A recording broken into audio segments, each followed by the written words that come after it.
This was my face the entire time that we got to see Gabriel on the screen. Oh, Gabriel. So cute. Hey guys, welcome back to Real Housewives Recaps. Today I'm covering Emily in Paris, Season 1, Episode 3, Sexy or Sexist. Ooh la la. Oh, it's so good. I'm really enjoying it. There's definitely some cringy, hokey moments in the series. Don't get me wrong. I get it. I see it. But I still love it. I don't care. There were some cringy, hokey moments in Sex and the City, and I love that too. So let's get into this episode. Hey guys, I just want to take a second and say if you're enjoying this show, please check out my Patreon. Go to patreon.com, search Real Housewives Recaps, or check the comments below and I'll put a link.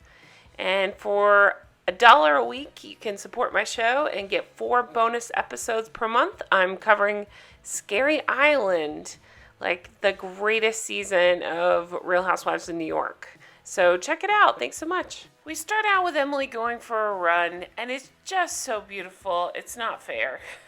She gets a FaceTime from her American boss, or her former American boss, her Chicago boss, and she basically, this is a way for her to explain that she's single in Paris.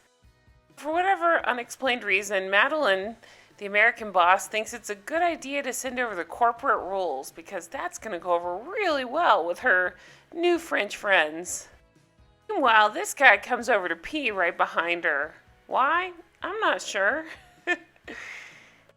See Emily run straight into her favorite bakery for a pain au chocolat.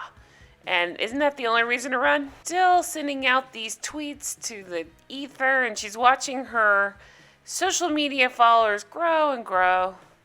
To Emily in the shower, everything's fine. Oh no, it's not fine. So her shower breaks down. She doesn't know what to do. She runs down to find the building manager, who is less than impressed with her. And she's trying to explain the situation, and they're having a language barrier. And she's making this face, so it's very hard to understand. Who does she run into? My boyfriend, Gabriel. Gabriel. Oh, don't tell my husband. Anyway, so cute. So he's trying to help her. He's trying to explain what to do. The only advice the building manager offers up is wash your hair in the bidet. That's what we see her do, and that's pretty disgusting. So then we cut over to her in French class, and I love plaid. I love red. I want to make this outfit work.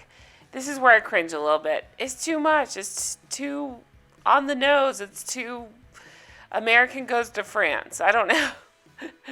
I love the fashion on this show, but this is a little too much. She looks adorable. I just don't know how many places you could wear this outfit to. So she runs into Bitch Boss, and here's my other issue with the show. I like the show. I'm not knocking it. But this episode, Bitch Boss really got on my nerves.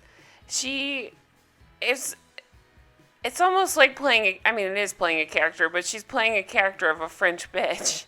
And she nails it. So the corporate commandments are sent over, and everybody's super happy about it, except for that they're not. They're freaking out. And hair guy's freaking out. Doesn't he remind you of Doc from Back to the Future? Sassy guy's freaking out, Julian. And Sylvie is just using it as another reason to hate Emily for no reason. So it's time to get to work. They're meeting up with Antoine, the perfume hot older guy, the married guy that is sleeping with Sylvie. So Emily has said, I want to help. I don't want to be in the way. Well, Sylvie uses any opportunity she can to put Emily down, including telling everybody that she washed her hair in the bidet. So Antoine kind of gets into the explaining what the shoot's about. It's all about the dream of beauty and what he thinks that means, and it just spectacularly goes to shit. So Emily is talking to the model and kind of putting out some social media and filming her, and then what happens? Yeah, she gets completely naked. So it's a naked shoot. Unfortunately, YouTube is strict, can't show nudity, so there you go. Yeah, so here's Emily's face when she realizes what's happening. This beautiful model is walking down the bridge naked, and it's just the most silly concept. I mean, I guess it's not really different than the real perfume ads. So Antoine is trying to explain, oh no, it's sexy. The men, uh, she has the power. And Emily's saying maybe the dream is she's wearing clothes. And he's trying to explain it's surrealism. And she says in today's climate, it could come off as politically incorrect. Sylvie then pipes up and says, I'm a woman, not a feminist. So they have to put the shoot on hold for a minute to talk to Emily. And they get some wine, and Antoine's like, what is the problem? And Emily says, the men are objectifying her. And Sylvie asks her, is this what you meant when you said you wanted to be part of the solution? Perfume Guy is still, I'm calling him Perfume Guy, is still totally enamored with Emily. And they're still kind of flirty, which is only adding to the furor of Sylvie. And it's kind of a mess. So back in her apartment, she has the plumber over trying to fix this god-awful shower problem. He's speaking to her fast in French. She doesn't understand, so she runs to my boyfriend's apartment, Gabriel.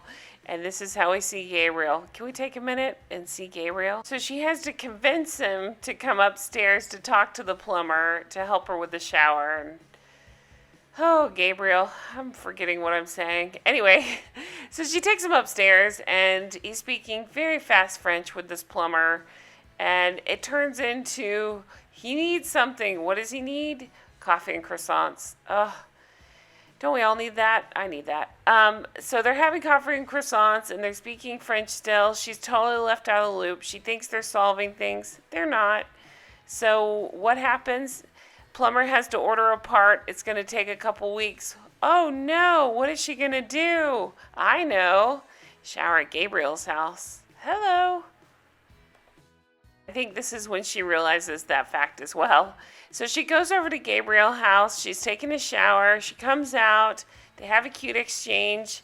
He explains to her that the shower is called La Douche. She's like, what? And they make douche jokes after that. So, yeah, I'm okay with it.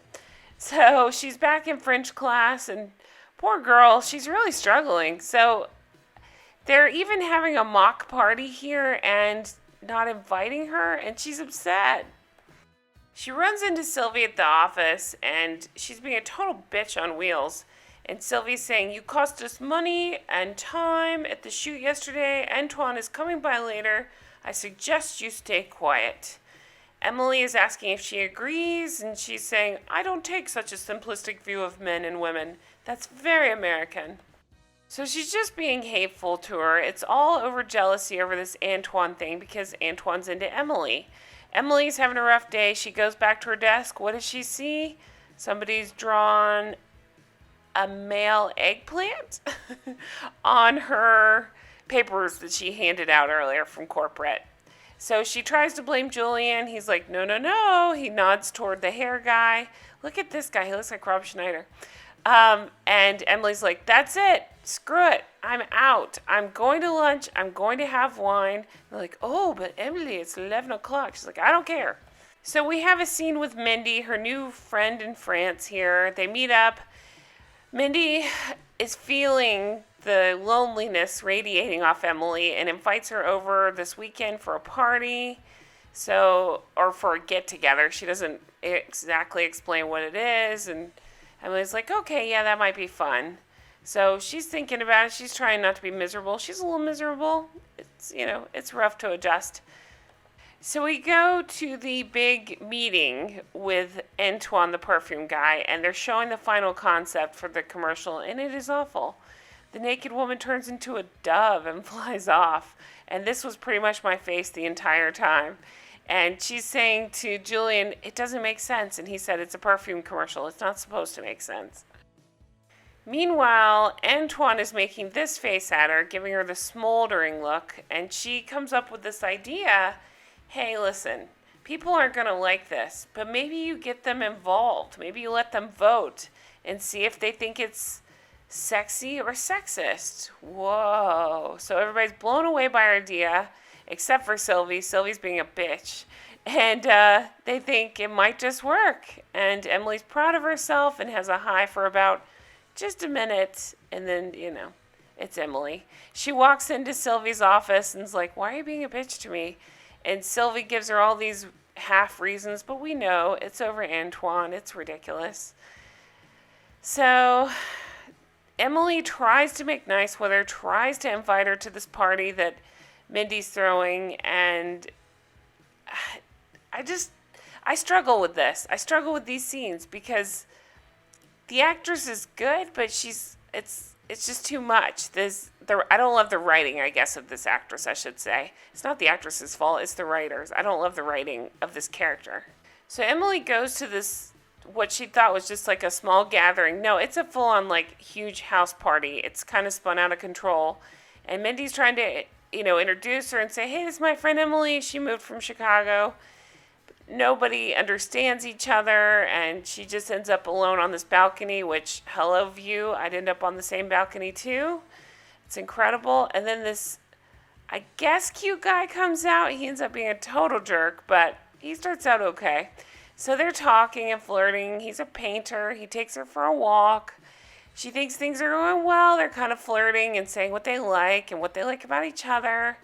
They go in for the kiss, and then what happens? Douche. Not the shower kind, the other kind.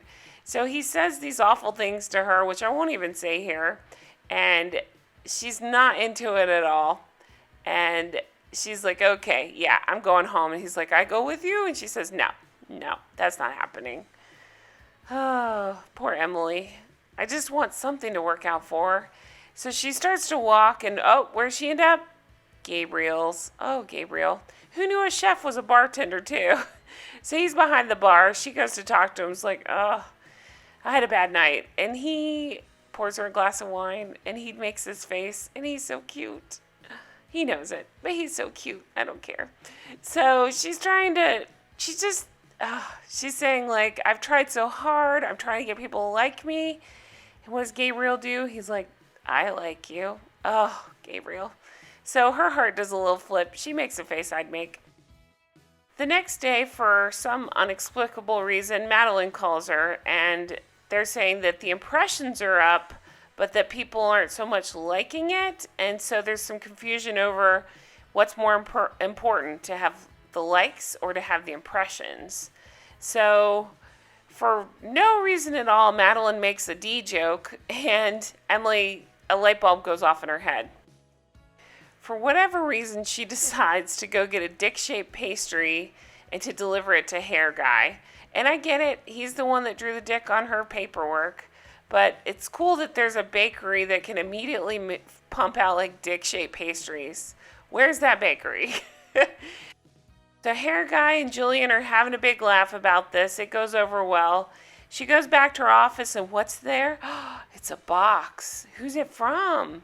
Perfume guy, Antoine, thank you for your brilliant idea. P.S. Is it sexist or sexy? And it's La Perla. Beautiful. So Sylvie happens to walk by. She knows what's up. And Emily thinks she's being clever, like, "Oh, it's nothing. It's from nobody." And Sylvie's just going to have more of a reason to hate her. And Emily knows it. And then the episodes end by her making this face. So that's how it ends. It was such a good show, such a good episode. This one was a little bit more hokey than the others, but still good. I still love it. So excited to see where this goes. I'm just excited for Emily. I want to be friends with Emily. I want to hang out with her in Paris and go have some pain au chocolat. Oh, I might be losing my mind. But thank you guys so much for watching. I so appreciate it. You guys have left some fantastic, very kind comments. I appreciate those too very much. If you want to support the show, check out my Patreon. I'm covering Scary Island, Real Housewives of New York. So much cool stuff happening over there. But thanks again. I appreciate it. Leave me comments. I read them all. I love them. You can find me here. Find me on Twitter at Real Recaps. And I hope you guys have a fantastic week. Bye-bye.